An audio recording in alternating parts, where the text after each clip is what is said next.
Welcome on into the big show live at the games. I am Andrew McGinnis with Michael Agello. Look forward to breaking things down for today's very busy slate, the qualifying day here. Michael, how are you?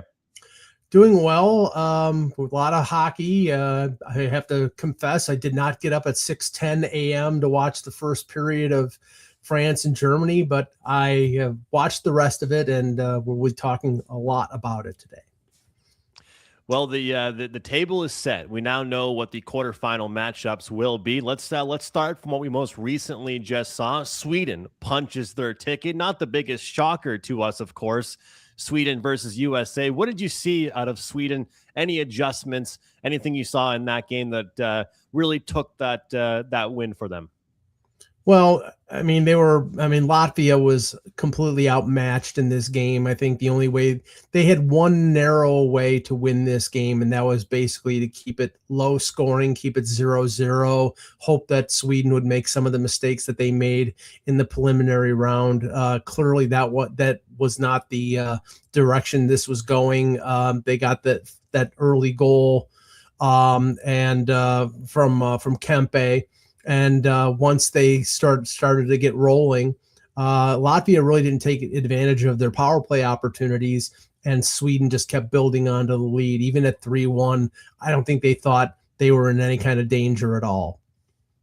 Do you believe in the premise of getting better as the tournament goes on? Yesterday, we spent a ton of time talking about how, hey, look, once the group play is over with, you can put it in the past. It's single game elimination.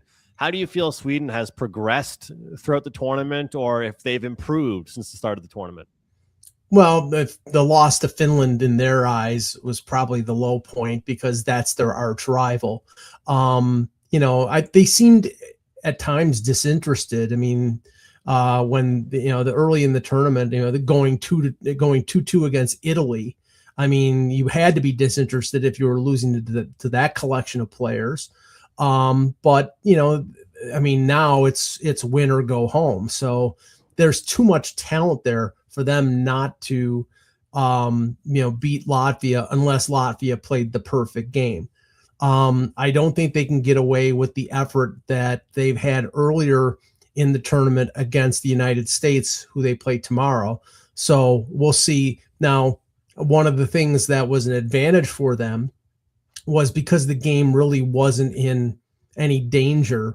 They could sort of take the pedal off the metal in terms of leaning on some of their players. If you look at the time on ice, Forsling and Dahlin played over 20 minutes, and I don't think anybody else played over 20 minutes. So they dispersed their ice time equally. The interesting thing will be whether Markstrom, a veteran goaltender who has had some injury issues this season, whether he goes back to back or whether they go to Philip Gustafsson. I think they'll probably stick with Markstrom because Gustafsson didn't really play well earlier in the tournament.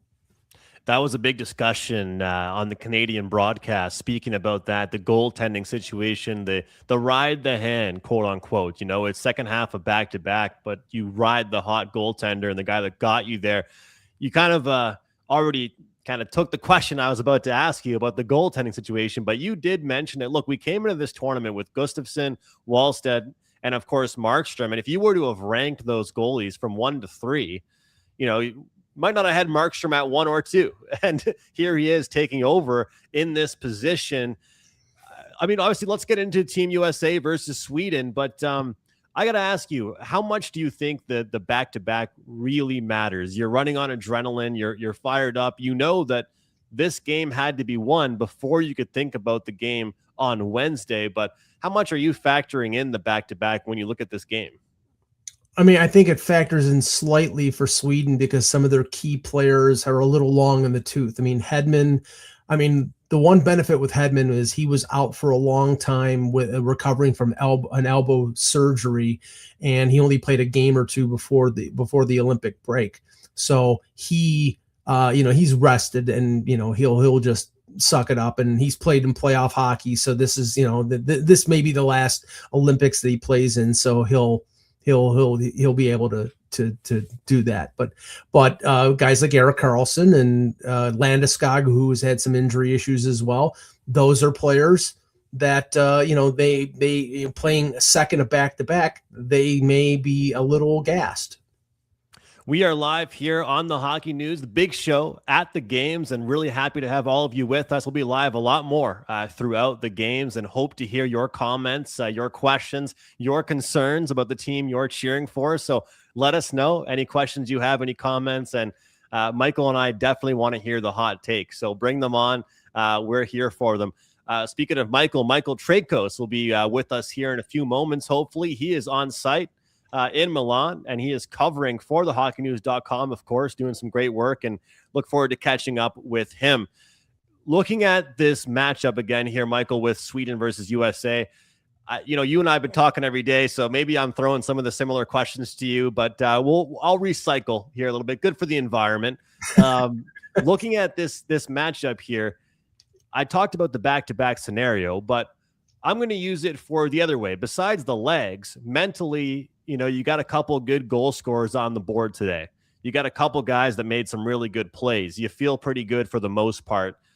USA beat a Germany team that looked really tired, and then two teams that, aren't the most elite teams by any means here. The question is, how does USA deal with that complete step up in competition when Sweden's confidence is probably at the highest it's been all tournament? Well, hopefully from the American perspective, they don't follow the same blueprint that they have in the 3 games before the quarterfinal, which is being comatose for most of the first period and allowing teams that aren't as good as them to stay in games. Now that was longer for in the Denmark game because Jeremy Swayman was a sieve. So, but in the first period, their efforts against Latvia, against Denmark, and against Germany were lacking. I don't think they can get away with it. I think they know that they can't get away with that against Sweden because Sweden is loaded with NHL talent. I think every player on the roster is an NHL player. So, this is like playing them in the 4 nations. So they cannot afford, unless Hellebuck stands on his head, they cannot afford to mail in the first period. They're going to have to burn from the first bar. We'll learn a lot from the opening 20 minutes in that game, but it certainly sets it up. People were saying, Michael, hey, look, what's the point of all of these teams making it, right? Like no team eliminated, but I think one of the points we're going to find out tomorrow is how much does having that rest factor really, really matter, getting the team on second half of back-to-back. We'll find out. Okay, I've dealt with working with 2 Michaels at once before. Let's do it again. Let's bring in Michael Trejkos. He is there. He is on site. He just watched the game. He's covering the game. Michael, how are you? Doing all right. Another busy day of hockey here, and I'm not complaining, but it's just 4 games in one day, Andrew. It's a lot, and we're finally at the quarterfinal. It feels like this tournament's going real fast. At the same time, it feels like it's going slow. Like it's been a week now. I imagine it's a blessing to be there and to be covering, but you've had some long days. I hope you've been able to have some sleep. But hey, covering a lot of great hockey. No surprise that Sweden moves on. Of course, you had people already previewing Sweden versus USA before that game against Latvia even ended, and it's no disrespect towards Latvia, but we kind of had that matchup of Sweden USA kind of set here. What did you see or hear from the Swedish players and team from today that convinces you maybe that they could stand a chance tomorrow against USA? Well, Victor Hedman was just talking, and he said actually something really interesting. He's like, selfishly, we wanted this extra game. And I think what he means by that is, Sweden hadn't looked great. We talked about it earlier on. This is a team that had been wildly inconsistent. So, Canada needed or wanted that break, not having to play back-to-back nights. I think for Sweden, they needed this extra game as a kind of tune-up, and I think they're feeling better about themselves than they were a couple days ago. A lot of depth scoring today. William Nylander's getting a goal. Philip Forsberg, who was sitting in the doghouse early in the tournament, he scores. The goaltending. Tonight it was Jacob Markstrom. We don't know who's going to be the goaltender tomorrow night on the back-to-back. Wouldn't surprise me if it's Philip Gustafsson, just because obviously he wasn't even on the bench as a backup tonight. But this is going to be a great matchup. I think this is probably the best out of all the quarterfinals. Utilization for Team Sweden, just going over some line combos. Obviously, comment coming in here. Philip Forsberg showing why he should have received more ice time earlier on in the tournament. Which line combos really stood out the most to you? I really like that Nylander line, to be honest. And I think he's looked dangerous all tournament. Funny thing about Forsberg, we asked him about the lack of playing time. And, he was, he didn't point any fingers at his head coach. Let's put it that way. All he said was, listen, Jesper Wallstad is having a great year. And look at him. He hasn't played at all this tournament. So I think a lot of guys are putting their ego aside and saying, listen, whatever's best for the team, we're going to do it. So right now, Forsberg is saying all the right things and doing all the right things. I think he's looked really good as well. But for me, I think if Nylander has another big night, Sweden could do, what, I don't want to say it's an upset. At the same time, I think a lot of us are thinking that U.S. is probably the favorites, right? Well, we were just talking before you hopped on. I'm sure you were backstage and you heard us discussing, the schedule maybe for Team USA not struggling at all through their group pool. And then you give us that quote about Victor Hedman. Maybe it's not a bad thing. These guys are professional athletes, a second half of back-to-back. How much in the NHL, Michael, do we see these back-to-backs happen? It's not like it's a huge rarity. It's a pretty normal thing, a back-to-back. And maybe when momentum's on your side after a win, today could help them out a little bit here. As far as the Americans are concerned, we talked about Austin Matthews stepping up as not just a goal scorer, but a playmaker, 200-foot player overall. What do you think the Americans will do to try and slow down this Swedish team? Ooh, it's a good question. Obviously, Austin Matthews is going to be their, top shutdown guy. He's arguably the best two-way forward right now at this tournament. I think he's going to have to do, be strong defensively as well as offensively. I don't think it's the U.S. has to slow down Sweden. I think it's the opposite. When you talk to Victor Hedman and some other guys with Sweden, it's like they realize how powerful the U.S. is. Like, this is the same team they faced at the Four Nations, and they had a lot of trouble there with them as well. So, I still think Sweden goes in as the underdog. It's we're all expecting Canada and U.S. in the final. We'll see if each of those teams can get by the quarterfinals and then the semis to make it happen. But right now, Sweden's going to have to play their best game of the tournament. And for once, they're going to have to get goaltending like they haven't had it in this tournament. And Gustafsson has got to stand on his head. Michael, I love the way, players sort of justify things. It's like, did they give up that goal to Slovakia in the last game of the preliminary round just so they could get this extra game? I find that hard to believe. I'm sorry. But, to your point, yes, they're going to need goaltending from either Gustafsson or Markstrom, whoever they go in net. But, clearly this is the best team that the U.S. will have faced in this tournament. And I was saying to Andrew, the U.S. have been dozy in the first periods of every one of their games and then have, relied on their superior talent in all those games. I don't think they can do that against Sweden because, not to say they have as much talent, but these are all NHL players and there's some, future Hall of Famers and all-stars on this team. The U.S. can't go into this game thinking, we can just turn it on in the second period. They fall behind Sweden. It's going to be a tough road to hoe. Yeah, like, what was it? The Denmark game really stands out in terms of really kind of like starting out slow. If that happens tomorrow night against Sweden, I'm with you, Mike. It's lights out, and we're not going to have the U.S. go on. They've got to shore it up in the beginning. And you're right, that has been a major Achilles heel. And, when you look at who the U.S. has faced, like, they haven't even come close to facing an opponent like Sweden. That this is going to be a wake-up call, I think, and they better be ready for it. Connor Hellebuck has got to be sharp. And I don't know if he's had to be, the Connor Hellebuck that we saw last year with the Jets, who won a Hart Trophy and a Vezina, but he's going to have to be. Like, this is, we're down to the games now where it's single elimination and anything can happen.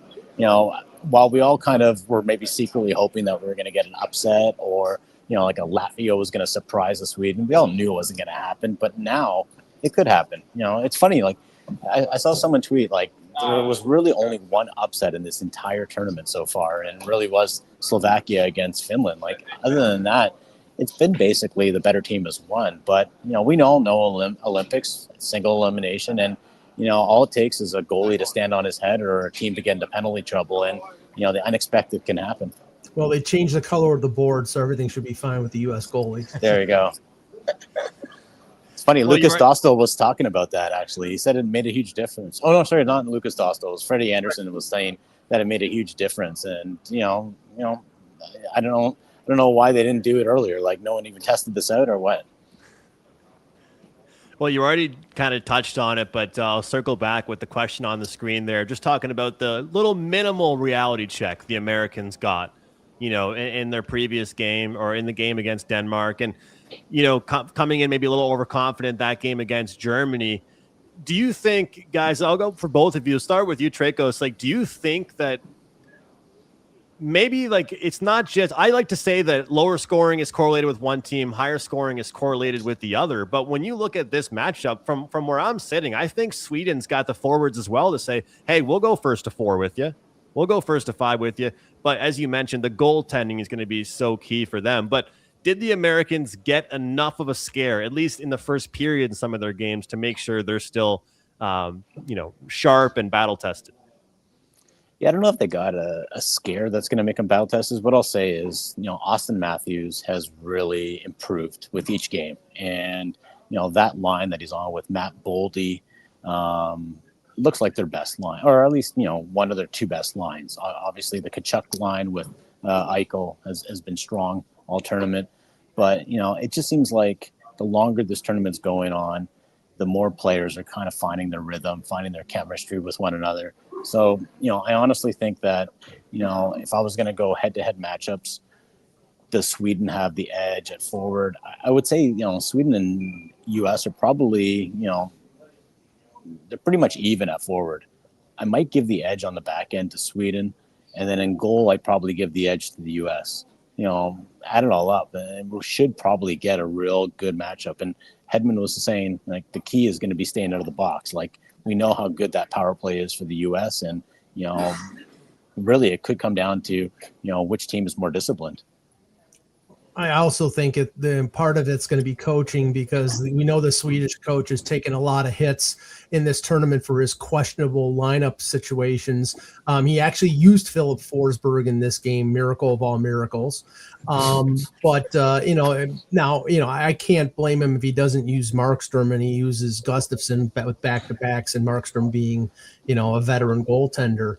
But this is where you need to rely on Forsling and Dahlin and Hedman and Erik Karlsson, lean on them for 23, 24 minutes. I mean, I'll push back slightly. I think the U.S. is the best defensive core in this tournament with Hughes and Werenski and the players that they have. I mean, I'm not saying Sweden's is bad. It's pretty good. It's pretty good. I think it's Canada and Sweden tied at 2, and maybe the Americans a little bit ahead.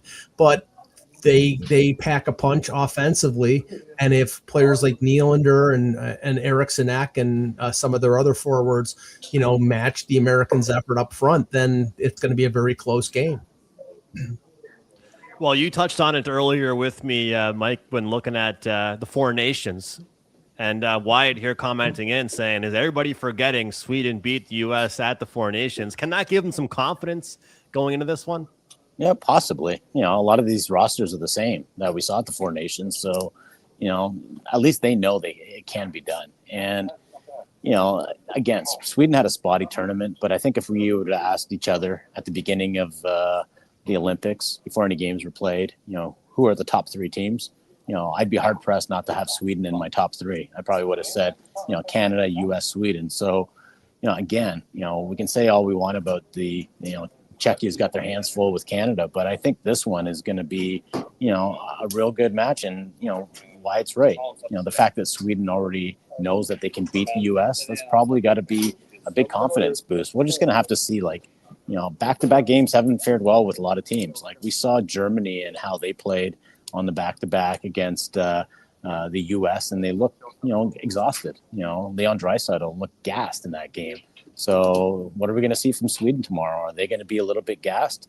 Tonight was a little easy game. I didn't check out the ice time for a lot of these players, but, we'll see how much in the tank guys like Nylander have, or Landeskog or Philip Forsberg.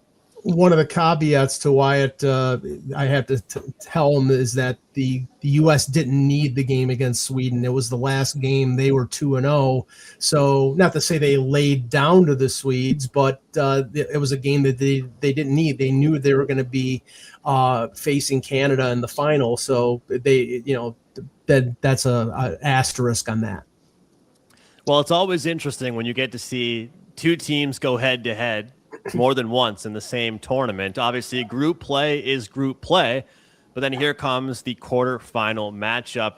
Czechia get the job done, but it's in tight fashion at that. So not in blowout fashion. 3-2 victory over Denmark. Traikos, anything you heard from the players, coaching staff after the game? What did you see there from Czechia in that game? It's a tight one, but they move on, and I'm sure you have that quote from us or for us about playing the same team twice.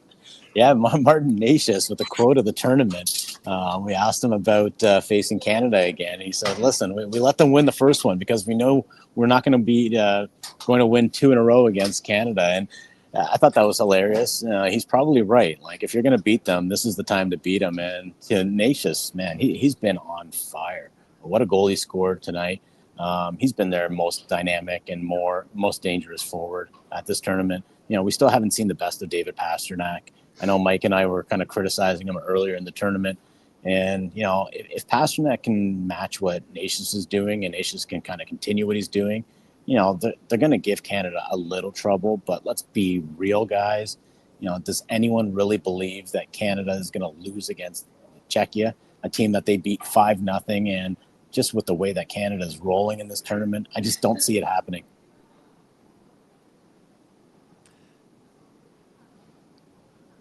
Don't know if we have Mr. Agello still with us. If we do, we'll get back to him in just a second. I think I still have you, Mike. So maybe the Wi-Fi is better in Italy. Maybe he's just speechless after what I said because there really is no answer. And I think Michael is he's exemplifying what we're going to see from Czechia tomorrow night, which is just mouth agape and not being able to figure out what Canada's bringing. And let's be honest, Andrew, Canada having the extra couple days rest, it means Marchand's probably going to be in the lineup. We might even see Josh Morrissey, not that they need it, but, having both those guys in the lineup is also going to bode well for them. But, it's just, I almost feel sorry for Czechia. It's to that point now where you're going, how can you stop Canada? Like, we saw them. Like, what do they roll? 22 goals and 3 goals against in the round robin. Like, it's just silly how dominant this team has been. A comment coming in here saying that Czechia fans will come in full force tomorrow against Canada. I'm sure you've seen it. The fans look unbelievable, whether it's the Czechia fans, the Slovak fans, or whoever it's been. It looks like it's been just an unbelievable atmosphere. Look, this is a pretty easy question to ask you, but I have to ask it. You get the rematch. At least the coaches get to watch film. I mean, how much film can you do when you're watching McDavid skate around? It's hard to watch film on that, but it's got to be at least a little bit of an edge. You get to play the same team that you already saw how much they beat you. It was a lopsided loss, but, what can they do differently? I'll tee you up for that one. What can they do differently in that game tomorrow?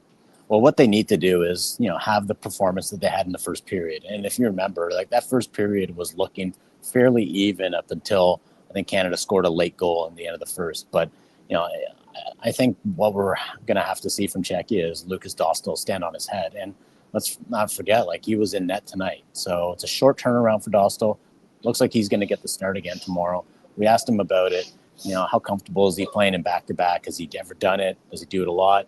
Said in the European leagues, that's all they did. They played Friday, Saturday, Sunday. So inevitably you'd get a back-to-back. And this year he saw a back-to-back also with Anaheim. So, he's feeling confident with his game. He did look good tonight, but they struggled against the Denmark team. A Denmark team that wasn't very good at this tournament. They barely beat them 3-2. And at the end of that game, it was all Denmark. So, Canada is such a leap and so much better than Denmark is going to be. So, I don't know if we're going to see 5-0 because, Canada's not just going to put on an offensive show constantly day after day after day, but at the same time, I do think this is probably going to be one that's going to be over pretty soon. I think very similar to the USA versus Sweden game we were just talking about, keeping that Canada power play off the ice, staying out of the box. McDavid from McKinnon and Makar. We can't even imagine we're saying that out loud here, Michael. So definitely we'll see what kind of game we get, but I think it still will be, a tight start, but we'll see if they can maintain that for the full 60 minutes. That will really be the big difference. As far as lineup is concerned, you talked about it, Brad Marchand. It's been confirmed early. He will be slotted back into the lineup. Look today like Josh Morrissey is good to go and ready to rock and roll. What are you expecting from the line combos and overall who gets slotted in, who has to sit out? Yeah, if I had to guess, I would probably say Seth Jarvis is going to be the odd man out, just with the way it shakes up.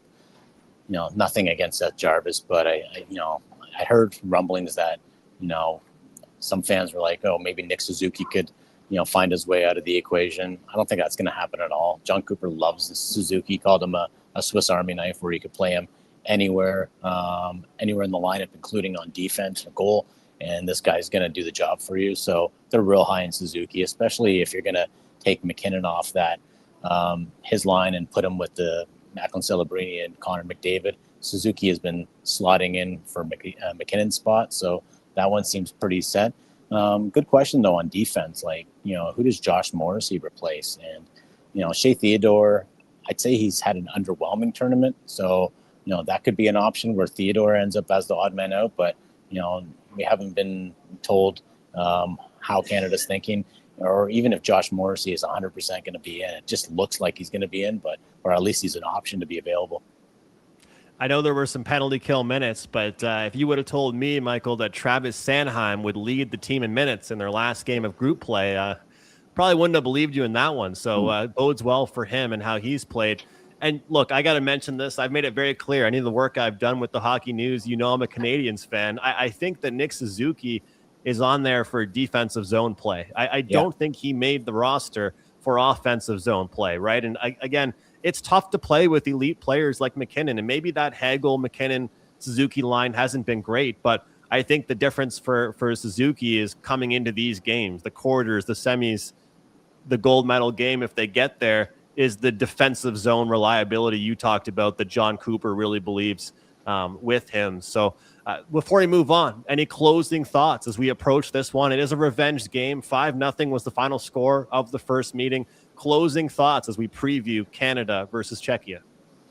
I guess it's just like, this is where Jordan Binnington's going to have to earn his keep. And, he hasn't been really tested, Andrew, in the two games that we've seen him. And, they brought him on for this, they brought Binnington in for big game moments. And I'm not saying Czechia is a big game moment, but it's single elimination. So they're all big game moments now. And, let's see if Binnington can kind of keep getting the job done because, like I said, with the way that Nations is playing and, we expect Pasternak to become Pasternak eventually, if they're both, excelling from the offensive zone, Binnington's going to get tested and he's going to have to stand, not stand on his head, but he's going to have to, earn his keep, so to speak.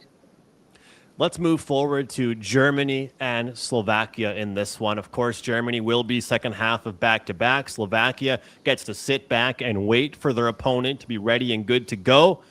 But I got to say, this has that feel to me where it's the higher seed, but the higher seed might not be the favorite when it comes to this matchup here. So you've earned your top spot. Are you the top team out of these two teams? How do you think Germany look today? Obviously a lighter matchup for them. And how do you think that bodes well for them moving into this quarterfinal matchup? Well, Leon Draisaitl played like almost 25 minutes today. So I don't think that bodes well, considering that, he's going to have to be leaned on again if they're going to get past Slovakia. And I don't know how much he's got in the tank, but, we saw it against the U.S. where he and the rest of the team just looked tired. Draisaitl didn't get any points against the U.S., was getting chirped all over the ice by Matthew Tkachuk. So, that's the rub of playing in this qualifier is you got to play in the back-to-back, and Slovakia is going to be rested. Your boy Juraj Slavkovsky has had a fantastic tournament. So let's see if he can kind of continue it against Germany. Well, I did joke around to you and Ryan that you guys were forgetting about him for MVP talks at the start of at the start of the tournament, and he's not looking too bad. I got a comment here saying Slav 5-goal game incoming. Maybe we'll see. They might need that. They might need that to have success. Tim Stützle, he's looked fantastic as well. Look, the Ottawa Senators have not had the best year, but we can't forget about how great Stützle is on that team and overall what he's brought to this tournament. But Slovakia earning that rest, I think, is a huge factor for them. But when you compare the elite talent, like I know that hockey is a sport of many, many players on the ice, but when you compare that elite talent, Draisaitl sets the tone today with the first goal of the game. Uri has really impressed everybody again here at the Olympics. But at the end of the day, when you look at best players on one team, best players on the other, Michael, it kind of looks like there's clearly one edge. Yeah, like Slovakia has been the surprise, haven't they? Yeah, and when you look at like even their goaltender, like Sam, I can't even say his name.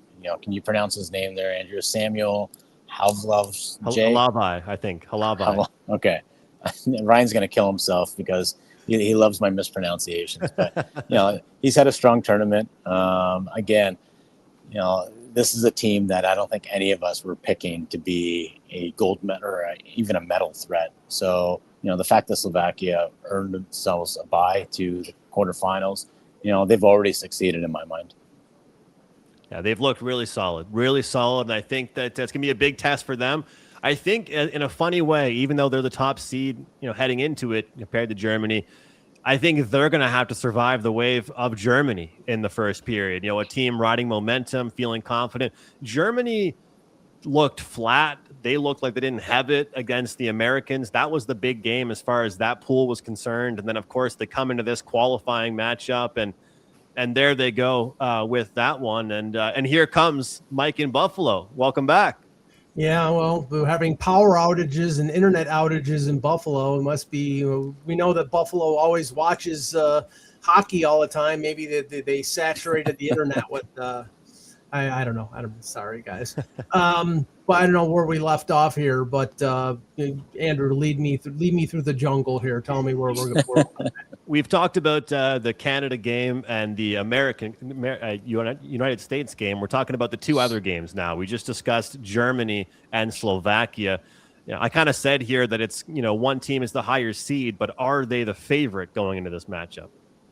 Well, I think Slovakia has to be the favorite simply because Germany really leaned on their four best players, Seider, Peterka, Stützle, and Draisaitl especially. He played over 25 minutes. So they really leaned on those guys. And I have a weird feeling that it's the Olympics. They're going to get up for it, obviously. But in the third period, if it's a close game, those minutes that they played just 24 hours before could be a big factor. I can't believe our comment section's taking a crack at you here, saying Buffalo's not used to seeing any big games. TV's not working, the Wi-Fi is not working during the big games. They may see one in April, but we'll see. Hey, with the way that Dahlin's been playing in this tournament, he's been. I would say Dahlin's been their best defenseman, right, for Team Sweden. So that bodes well for the Sabres, Mike. Yeah, well, I mean. I thought he was their best defenseman going into the tournament, and it took a game or two for his coach to realize that he was the best defenseman, and then he started using him like their best defenseman. So it took a little bit of time to open his eyes to what I've seen from Dahlin all year. So to avoid confusion, let's rock with Mike in Buffalo and Mike in Italy. For the names right now. Mike in Milan, come on. Yeah, Mike in Milan, exactly. That's way better. What was I thinking? So let's approach the next game, Switzerland, Finland here. I think it's fair to say, Mr. Trakos, that it wasn't really the hardest matchup for Switzerland today, but they did move on. They advanced. They punched their ticket against Finland, set the table for us for that matchup. Well, my colleague, Ryan Kennedy, is so high on Switzerland that, it's starting to rub off on me, Andrew. And, they've got a lethal power play.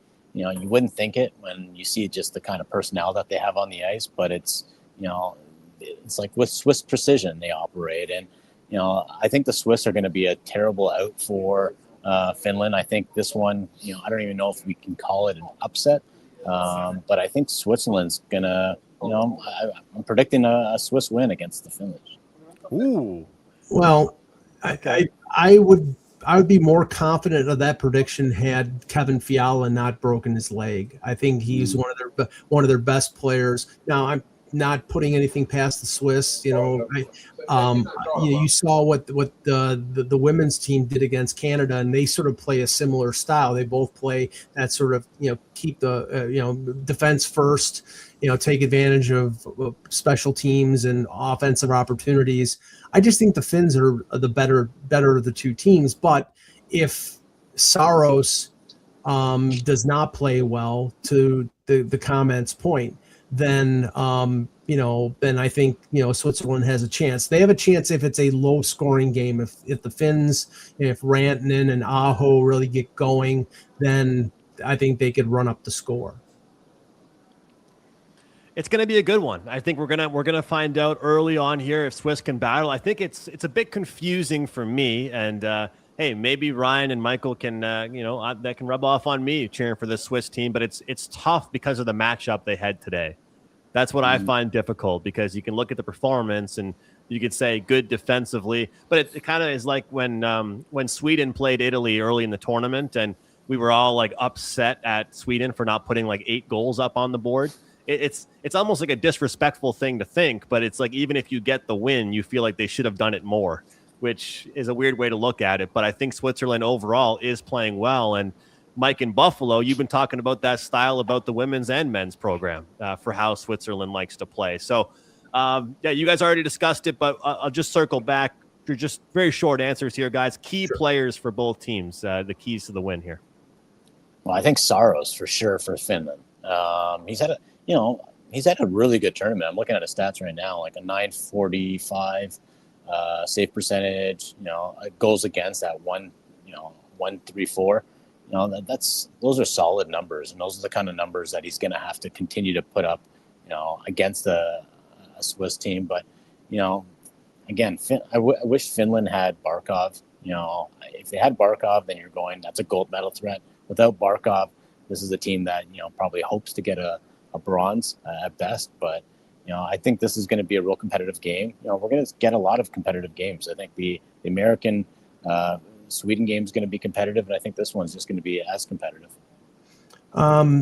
Since Saros was already picked, I'll go with the pairing of Esa Lindell and Miro Heiskanen, because if you look at the rest of the defensive core for Finland, I don't think it's particularly strong. I mean, Ristolainen's actually having a pretty decent tournament, but I think those guys are going to be logging 26, 27 minutes. And for Switzerland, with Fiala being out, I think it's all the burden offensively is going to be on the shoulders of Nico Hischier. So he's going to have to really step it up and do what he did today, which he scored 3 points against Italy. So I think he needs to do a similar thing against the Finns to be able to achieve victory. Excellent stuff, guys. Great breakdowns, great predictions, a bold prediction there as well with Switzerland. The stage is set for the quarterfinals. The qualification games are done. Quarterfinals are on the way. Michael Augello in Buffalo, Michael Trakos in Milan, and I am Andrew McGinnis in an undisclosed location. Thank you very much for watching The Big Show live at the games. We'll see you next time right here on the Hockey News.